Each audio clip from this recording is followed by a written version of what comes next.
Hello everyone, I'm Frank Koo and welcome. Today I want to talk about three pillars that form the foundation of a fulfilling post-corporate life: sustainable income, genuine impact, and inner harmony. Consider this as a gentle space for you to think about your future in a way that feels grounded, hopeful, and true to who you are. Now let's start with a practical one: sustainable income.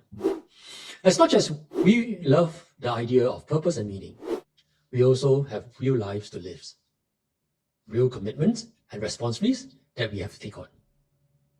Therefore, having an income that can sustain our preferred lifestyle will form the foundation to our other aspirations. When it comes to income after corporate life, I often see three types of people. The first type is those who achieved financial freedom already. This type has passive income from investments, property, and businesses that can comfortably sustain their life as well as the life of their loved ones. If that's you, congratulations. You've earned your freedom.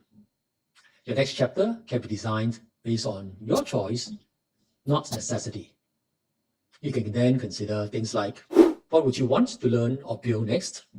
What would you love to try that you have put aside for years because of work? Where do you want to travel to?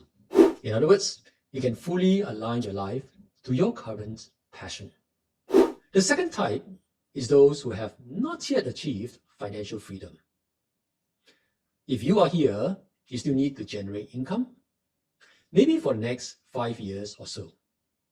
And that's completely okay. The key is to think of income not as a constraint, but as one of your criteria in your plan. You may want to take on portfolio work, advisory or functional roles, or teaching, coaching, consulting, or starting a new business. This is where I encourage you to think about work that is not only income generating, but also meaningful and energizing. Because you do not want to work just for money, you are redesigning your life to be more fulfilling while earning an income along the way. And then there's the third group, the I'm not so sure group. This group may have investments, savings, properties, but they are not sure if these are enough to fully support the lifestyle moving forward. If that's you, here's a simple starting point. And it's called the 4% rule, or what some people call the 25x rule.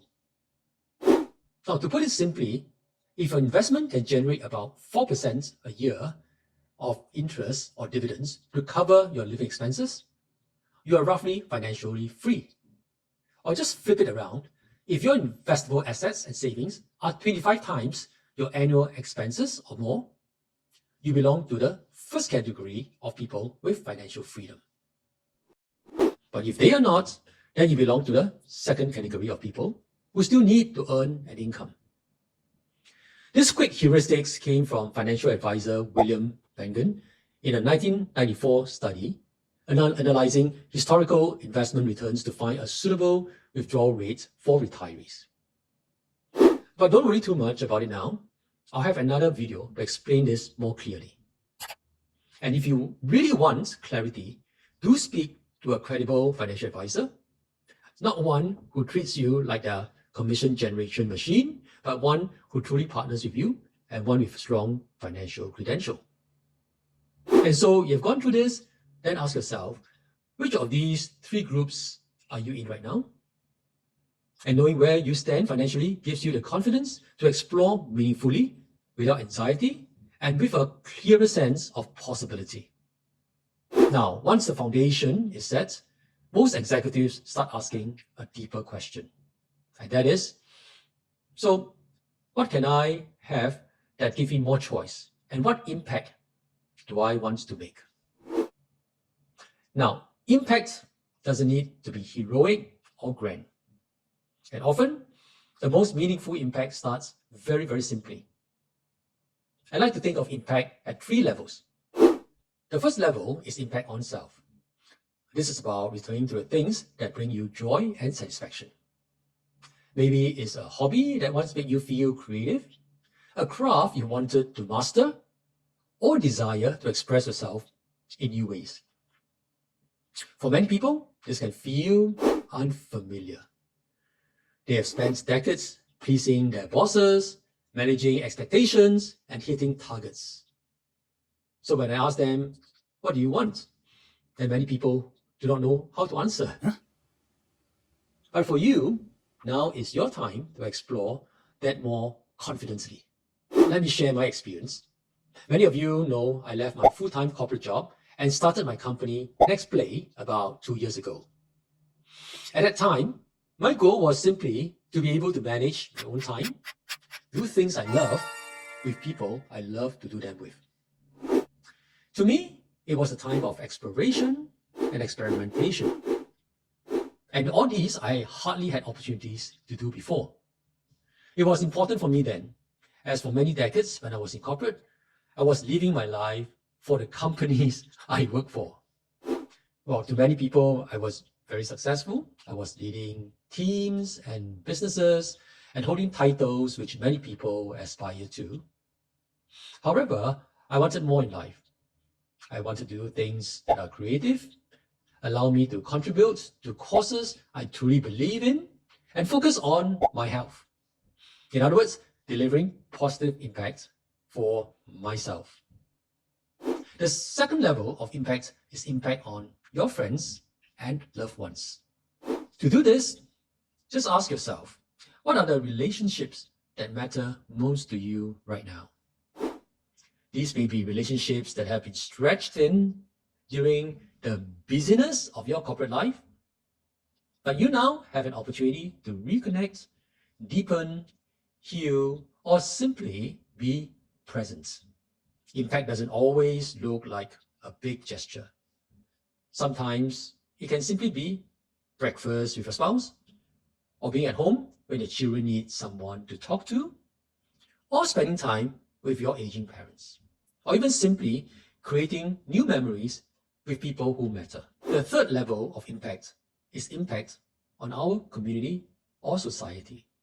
When I think of this level, one quote came to mind, and that is, happiness does not come from seeking it for ourselves, but rather being of service to others.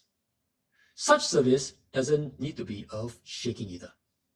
You can start by considering a cause that resonates with you, or it may be linked to supporting the underprivileged, people with disability, the environment, or a professional body.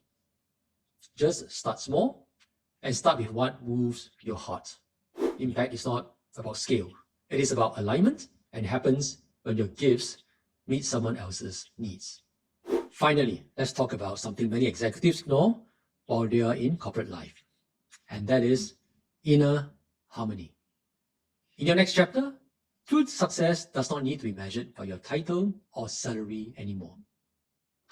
It should be measured by your energy level, your peace, your aliveness, and your connection to something bigger. I see inner harmony through the balance of 4 pillars of energy.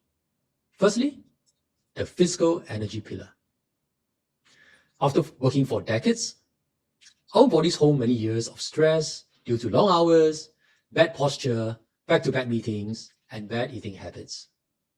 And some of us really need a physical reset. The thing is, our body is very forgiving. Just by having more movements, walks, exercise, and yoga, for instance, it brings us back into balance very easily. And so does good nutrition and sleep. In fact, exercise, nutrition, and good quality sleep are things I've been able to achieve since living corporate. And I feel so much fresher now than when I was in my full-time job. I will share my experience in future videos. But for now, just know that you can achieve good physical health with a well-executed plan. The second energy pillar of inner harmony is mental energy. This means clarity, focus, and creativity. For many of us, our mental energy has been spent on firefighting, keeping up with change, making decisions under pressure for years.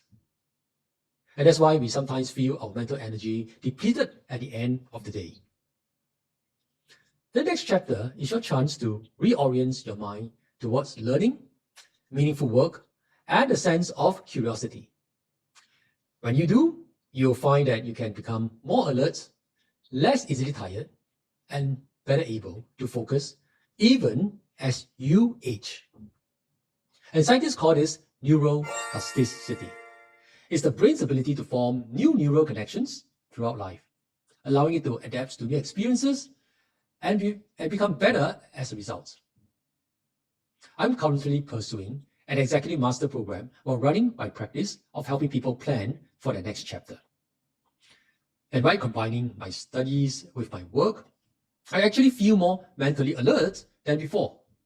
My level of creativity also increases as I experiment in new ways of working and living. The third energy pillar of inner harmony is emotional energy. This is about how we feel.